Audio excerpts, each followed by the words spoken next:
নমস্কার বন্ধুরা, আমি সুস্মিতা কুকিং ডায়েরিতে আপনাদেরকে স্বাগত জানাই।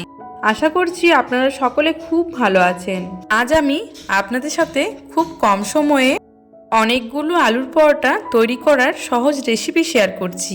আর এই আলুর পরোটাটা তৈরি করতে কোনো রকম পুর ভরার দরকার হবে না, আর আটা বা ময়দা মাখারও দরকার পড়বে না, সেটাকে বেলারও কোনো দরকার পড়বে না। আর এই আলুর পরোটাগুলো খুবই অসাধারণ স্বাদের খেতে হয় আর খুবই চটপট কিন্তু তৈরি হয়ে যায়। আর বন্ধুরা, আপনারা যদি আমার চ্যানেলে নতুন হয়ে থাকেন তাহলে আমার চ্যানেলটি সাবস্ক্রাইব করে দেবেন, পাশে থাকা বেল বাটনটি প্রেস করে রাখবেন। এই রেসিপিটি তৈরি করার জন্য প্রথমেই এখানে আমি দুটো মিডিয়াম সাইজের আলুকে সেদ্ধ করে নিয়েছি। এরপর আলুগুলোকে খুব ভালোভাবে একটা গ্রেটার দিয়ে গ্রেট করে নিচ্ছি, যাতে আলুর মধ্যে কোনো রকমের বড় টুকরো না থেকে যায়।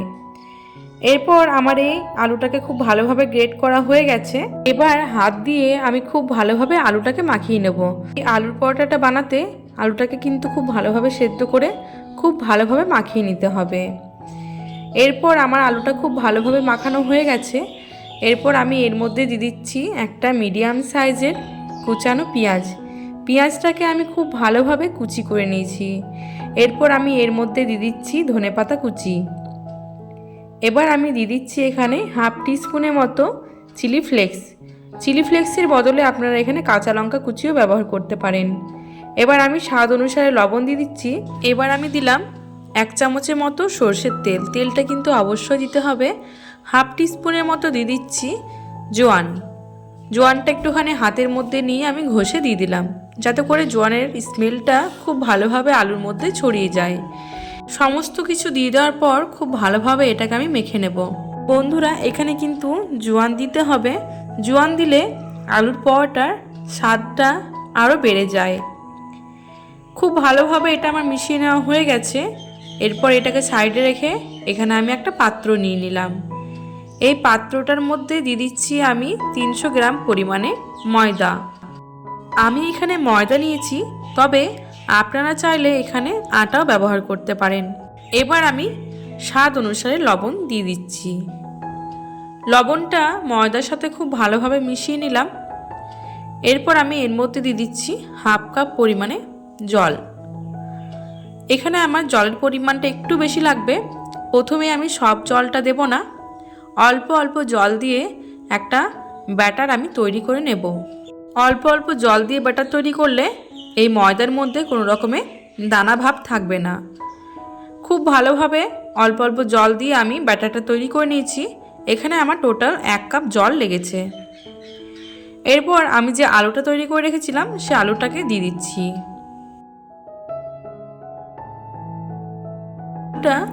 দিয়ে দেওয়া হয়ে গেল। এরপর যে ময়দার ব্যাটারটা আমি তৈরি করে রেখেছিলাম সেই ময়দার ব্যাটারটার সঙ্গে আলুটাকে খুব ভালোভাবে মিশিয়ে নিতে হবে।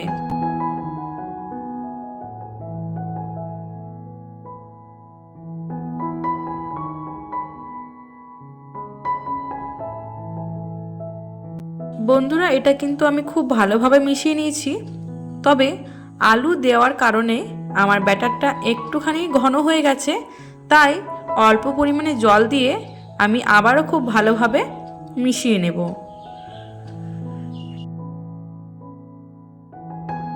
বন্ধুরা, এই যখন এটা মেশানো হবে তারপর খুব ভালোভাবে ফেটিয়ে নিতে হবে।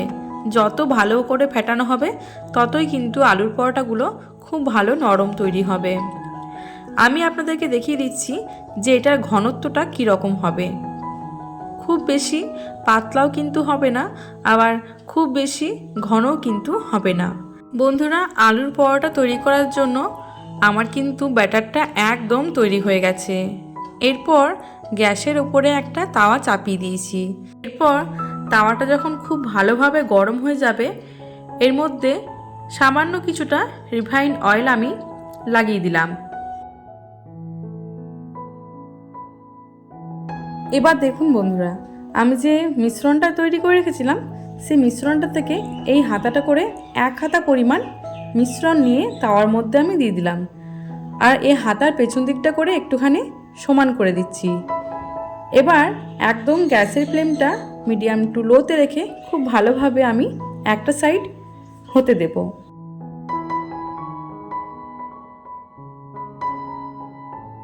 বন্ধুরা একটা সাইড কিন্তু খুব ভালোভাবে আমার শিখে নেওয়া হয়ে গেছে। এরপর ওপর সাইডটাও আমি এই একই রকমভাবে খুব ভালোভাবে শিখে নেব। উল্টে পাল্টে আমি দুটো সাইডেই খুব ভালোভাবে শিখে নিয়েছি। এবার দেখুন বন্ধুরা, আমি এখানে হাফ টিস্পুনের মতো রিফাইন অয়েল দিয়ে দিচ্ছি। কম তেলেই কিন্তু এই পরোটাগুলো খুব সুন্দরভাবে তৈরি হয়ে যায়। আর বন্ধুরা, গ্যাসের ফ্লেমটা কিন্তু একদম মিডিয়াম টু লোতে রাখতে হবে। আর দু পিঠ খুব ভালোভাবে সেঁকে তবে কিন্তু তেল দিতে হবে। তাহলেই দেখবেন যে একদম ভেতর থেকে পুরোপুরিভাবে আলুর পরোটাগুলো সেদ্ধ হয়ে গেছে। আর যদি আগেই তেল দেওয়া হয় তাহলে ভেতর থেকে একদম কাঁচা থেকে যাবে আর ওপর থেকে কিন্তু লাল হয়ে যাবে। আশা করব যে এই ছোটো টিপসটা আপনাদের ভীষণ কাজে লাগবে। তো বন্ধুরা, উল্টে পাল্টে কিন্তু আমার একটা আলুর পরোটা তৈরি হয়ে গেল। এরকম করে সব আলুর পরোটাগুলো আমি তৈরি করে নেব। কিছুটা মিশ্রণ আমি তাওয়ার মধ্যে দিয়ে দিলাম। এবার একটা সাইড খুব ভালোভাবে সেঁকে নেব। দু পিঠটা যখন খুব ভালোভাবে আমার সেঁকা হয়ে যাবে তারপরেই কিন্তু আমি এখানে তেল দেব। বন্ধুরা, আপনারা একবার হলেও এই আলুর পরোটাগুলো বাড়িতে তৈরি করবেন। বাড়িতে ছোট থেকে বড় সবাই কিন্তু খেতে ভীষণই পছন্দ করবে। আর যদি ভালো লাগে তাহলে কমেন্ট বক্সে এসে জানাবেন যে আপনাদের রেসিপিটা কেমন লাগলো। আর যদি ভালো লাগে একটা লাইক করে দেবেন। আর আমার চ্যানেলটি সাবস্ক্রাইব না করে থাকলে এখনও পর্যন্ত, তাহলে আমার চ্যানেলটি সাবস্ক্রাইব করে দেবেন। পাশের বেল বাটনটা প্রেস করে রাখবেন। আমি যখনই কোনো নতুন ভিডিও আপলোড করব নোটিফিকেশন সঙ্গে সঙ্গে আপনাদের কাছে পৌঁছে যাবে। তো দেখুন বন্ধুরা, এরকম করে কিন্তু দু পিঠ আমি খুব ভালোভাবে সেঁকে নিয়ে তারপর তেল দিয়ে আবারও খুব ভালোভাবে আমি এগুলোকে ভেজে নিয়েছি। সবগুলো আলুর পরোটাই কিন্তু আমার এই একই রকমভাবে তৈরি করা হয়ে গেছে। আর আমি আপনাদেরকে দেখিয়ে দিচ্ছি যে এটা কতটা পরিমাণ নরম হয়েছে। বন্ধুরা, কোনো রকম পুর ভরা ঝামেলা ছাড়াই, বেলার ঝামেলা ছাড়াই, আটা বা ময়দা মাখার ঝামেলা ছাড়াই খুব সহজেই অনেকগুলো আলুর পরোটা কিছু সময়ের মধ্যেই তৈরি করে ফেলতে পারবেন। তাহলে বন্ধুরা, আজ আসি, দেখা হবে অন্য কোনো দিন অন্য কোনো এক রেসিপির সাথে। আপনারা সবাই সুস্থ থাকবেন, ভালো থাকবেন। ধন্যবাদ।